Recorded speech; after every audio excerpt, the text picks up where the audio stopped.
Well guys, hello and a phenomenally massive welcome back to the Relaxing Woodshop. Kinda. So where have we been? For 1 full year, for anybody that's been previously watching us, you will know we had a massive oil leak in the workshop.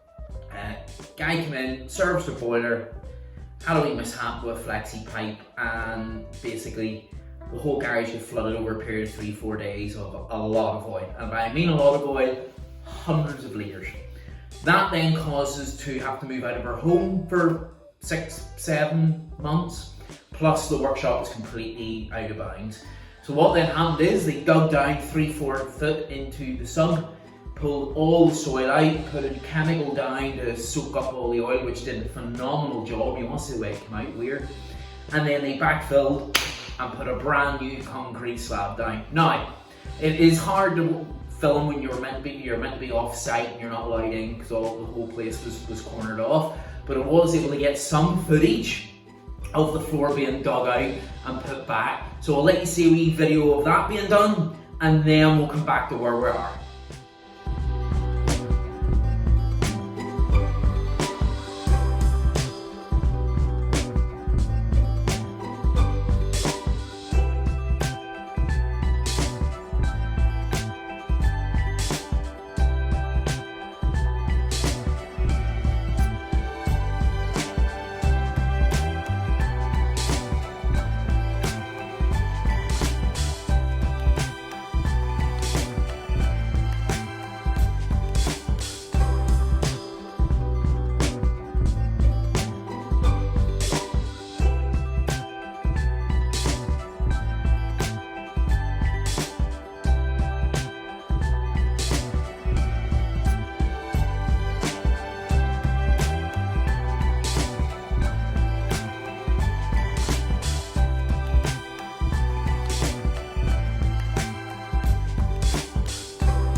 So, as you can see, a lot of work was done, a lot of soil was taken out. Between the outer part of the house here and the back part of the house, I think it was 15 builder skips. And for Northern Ireland, a builder skip would be slightly bigger than an IDA4, that sort of idea. So, a lot of soil came out, so it did. Now, this has now given us the rare opportunity, even though we didn't want to happen, of redoing a new workshop. Now, the problem I have is we are so time constrained because a lot of our equipment and tools will be coming back shortly, obviously with rent, etc., wherever the workshop stuff's being stored. So I have to work fast, and I have to work fast around my full-time job, and I have to work fast as well because we're doing other things in the house to bring it up to make us really, really happy where we live again. That being said, we will have to be doing decking, composite decks, raised decks, all have to be put back in when they were pulled out. So that'll be a video for the new year to be doing. So what are we going to do here? I have a lot of ideas. My only concern is I might have to cheat with one of them in terms of kind of buy a couple of flat packs, and I know that's blasphemy, but I might have to get a wee bit of IKEA stuff to help me along the way. We have a company on board that's going to help us with the floor. I'm obviously having to purchase the stuff, but they're taking care of me with the price, and we're going to do a whole video on a really impressive floor as well. I think the most vital thing we can do at the moment is get heat in. So we've been looking at this as well, and we've been having heater blowers on, etc., during the winter months, and they cost a fortune, so they do. So we've decided to get a wee low burnt stove, 4.5 kilowatt, because we have so many cut-offs. As I'm sure anybody who does any woodwork will know how much cut-offs you get.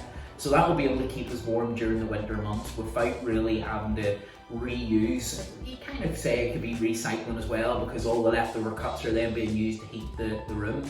So I think the best thing we can do in this video today is get the base in and maybe start installing the wood burning stove so we can have heat, because we're coming on to December. But I'm going to take a wee walk around our empty bit, other than a couple of wee bits that are lying about, and then we'll move forward.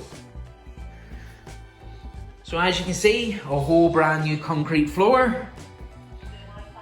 We've got the We've got the paint here. We've got some of our wee bits of leftover tiles. This is where we're going to put the logs. So, as anybody that's watched the video in the past or over the years, they know that this is where we had originally the oil tank.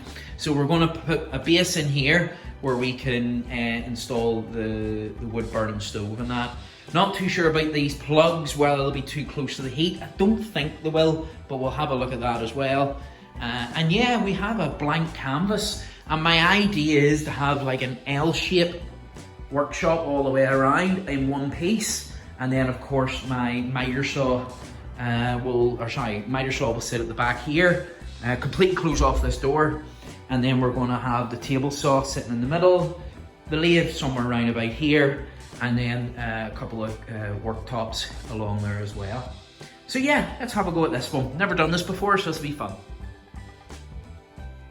Okay, so that is some of the cement poured. Say cement poured, just put in place. So we're going to stick the breeze blocks into that, and then put a wee back support brick as well, and then we'll set this slab on top and see what it looks like. Okay guys, so that is the 2 bricks in. On the side I'm going to tile the bottom of them, but we'll see. But what we need to do now is just clear up all that loose cement from the ground. So I'll actually get dry cement, put it over the mix, and then that will soak it up quicker and make it more flakier around the bottom bits just to clean out.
Done.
Well, folks, there we have it then for another week at the Relaxing Wood Shop. We're kind of all caught up now, we know where we are. We've now just started a storm, so as in a real storm outside, so you're hearing the gusts and all coming through. So next time we're going to be painting some of the rafters, and we're going to try and get that dark academia really push through the workshop, and then we're going to board up the actual shutter door, because in the previous shop I was never using the door and it was actually taking up space. So we're going to board that up, insulate that, and then put it in to make it a nice feature wall as well. So until then, take care and stay safe.